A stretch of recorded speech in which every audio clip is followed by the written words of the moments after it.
Hi friends, అందరికీ నమస్తే. ఎలా ఉన్నారు ఫ్రెండ్స్? బాగున్నారా? నేనైతే బాగున్నాను. మీరు ఎలా ఉన్నారనేది కూడా కంపల్సరీ కామెంట్ చేయండి ఫ్రెండ్స్. కొత్తగా ఛానల్ చూస్తే ప్లీజ్ సబ్స్క్రైబ్ చేయండి. ఛానల్ కొంచెం సపోర్ట్ చేయండి ఫ్రెండ్స్. ఇప్పుడు నేను వచ్చేసి అటుకుల ఉప్మా తయారీ విధానం చూపిస్తున్నాను ఫ్రెండ్స్. చాలా టేస్ట్గా ఉంటుంది కదా, అటుకుల ఉప్మా తయారీ విధానం చూపిస్తున్నాను. తగినంత నూనె వేసుకొని అందులో కొంచెం జీలకర్ర, ఆవాలు వేసుకోవాలి. అవి ఇట్లా కొంచెం చిటపటలాడిన తర్వాత కొంచెం పచ్చిమిర్చి అయితే వేసుకోవాలి. పచ్చిమిర్చి, క్యారెటు ఒక్కొక్కటి కొంచెం ఫ్రై అయిన తర్వాత ఒక్కొక్కటి చూసుకుంటూ వేసుకోవాలి.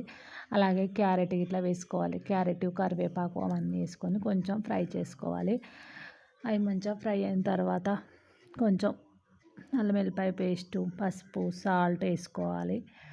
టేస్ట్ మాత్రం చాలా బాగుంటుంది కదా. మనం ఎప్పుడు ఒకేలాగా ఉప్మా చేసుకోకుండా అప్పుడప్పుడు కొంచెం వెరైటీగా చేసుకుంటే ఏదైనా తినాలనిపిస్తుంది కదా ఫ్రెండ్స్. మనం ఎక్కువ వరకు చాలా వరకు ఉప్మా అంటే మామూలుగా రవ్వ ఉప్మా చేస్తాం కదా, అప్పుడప్పుడు ఇట్లా అటుకుల ఉప్మా ఇట్లా చేసుకోండి ఫ్రెండ్స్. టేస్ట్ అయితే చాలా బాగుంటుంది.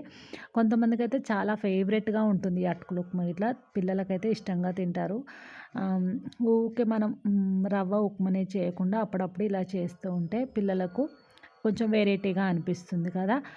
టేస్ట్ ఇట్లా చాలా బాగుంటుంది ఫ్రెండ్స్. ఒకసారి ట్రై చేయండి. ఇలా అన్నీ వేసుకొని కొంచెం మంచిగా ఫ్రై చేసుకోవాలి. చిన్న మంట మీద పెట్టుకొని ఫ్రై చేసుకోవాలి. ఎందుకంటే మనం ఇందులో వాటర్ అయితే వెయ్యం కదా. ఓన్లీ పోపు అనేది మంచిగా ఆయిల్నే మగ్గాలి. మామూలుగా మనం సన్న రవ్వకైతే వాటర్ వేసుకొని మసిల పెడతాం కదా ఉప్మా కోసము, అట్లా ఉండదు కదా ఇందులో. డైరెక్ట్ మనం పోపులోనే అటుకులు వేస్తాం కాబట్టి పోపు మాత్రం చిన్నగా పెట్టి మంచిగా అటుకులను కానీ ఉల్లిపాయలను కానీ అన్నీ మంచిగా మగ్గే వరకు మంచిగా సన్న మంట పెట్టి ఫ్రై చేయాలి. అన్నీ సేమ్ కరివేపాకు, కొత్తిమీర, క్యారెట్ అవన్నీ మంచిగా ఫ్రై అవ్వాలి. ఎందుకనంటే ఇక మనం అటుకులు వేసి కొద్దిగా సేపు ఉంచి బంద్ చేస్తాం కాబట్టి అందుకనేసి సన్న మంట పైన మంచిగా వేయించుకోవాలి. మామూలుగా ఉప్మాలలో అయితే వాటర్ వేస్తాం కదా, ఇందులో వెయ్యం. అటుకులాగా ఒకసారి అయితే అలాగా చూపించాను కదా, ఇట్లా మంచిగా ఒకసారి వాటర్ వేసి కడిగి వంపేసి మళ్ళీ కొన్ని వాటర్ వేసి పెట్టాలి. కొంచెం సేపు నానబెట్టాలన్నమాట. ఆ నానబెట్టిన అటుకుల్ని ఇట్లా వాటర్ లేకుండా గట్టిగా పిండేసి ఇప్పుడు మనం పోపు మంచిగా రెడీ అయిపోయింది కదా అటుకుల ఉప్మా కోసం పోపు, అందులో మంచిగా గట్టిగా వాటర్ తీసేసి ఇట్లా చేయితోటి ఇట్లా వాటర్ అంతా పిండేసి వేసుకోవాలి. ఇక అన్నీ వేసుకున్న తర్వాత మంచిగా మిక్స్ చేసుకోవాలన్నమాట. ఇక మంచిగా కొంచెం మిక్స్ అయ్యేంత వరకు మిక్స్ చేసుకొని కొంచెం సిమ్లో పెట్టేసుకొని మూత పెట్టేసుకోవాలి. టేస్ట్ మాత్రం చాలా బాగుంటుంది ఫ్రెండ్స్.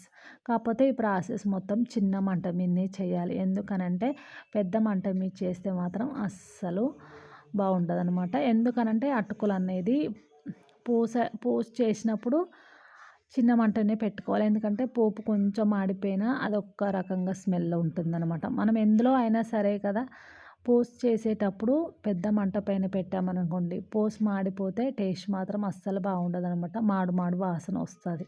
అలాగే ఈ ప్రాసెస్ మొత్తం చిన్న మంట మీదనే చేయాలన్నమాట. ఎందుకనంటే ఇది అటుకులు అనేది తొందర కింద అడుగు అనేది వస్తుంది కదా, అందుకనేసి అయితే చిన్న మంట మీద ఒకసారి మంచిగా పెట్టుకొని మూత పెట్టి మళ్ళీ కొద్దిసేపు ఉంచాలి పొయ్యి పైన. అలాగే మళ్ళీ ఒకసారి కలుపుకోవాలి మూత తీసుకొని. ఒక్కొక్కసారి ఇట్లా ఒక 2 టైమ్స్ అలాగా మూత పెట్టి ఉంచి మళ్ళీ ఒకసారి కలిపి మూత పెట్టుకోవాలి. చిన్న మంట మీద చేస్తాం కదా మనం, పెద్ద మంట మీద చేస్తే మాడిపోయే ఛాయిస్లు ఎక్కువ ఉంటాయి. అందుకని చిన్న మంట మీద పెట్టి మంచిగా మగ్గించాలన్నమాట. టేస్ట్ మాత్రం చాలా బాగుంటుందన్నమాట. ఒక్కసారి మళ్ళీ ఒకసారి కలిపి మళ్ళీ కొద్దిగా సేపు మూత పెట్టేసి తీసేసుకున్నాం అనుకోండి, ఎమ్మి ఎమ్మి ఉప్మా రెడీ అయిపోతుందన్నమాట. రెడీ అయిపోయింది కదా ఫ్రెండ్స్. ఈ వీడియో కనుక మీకు ఎలా అనిపించింది అనేది కామెంట్ చేయండి. ఓకేనా మరి. థ్యాంక్ యూ సో మచ్ అండి. బాయ్.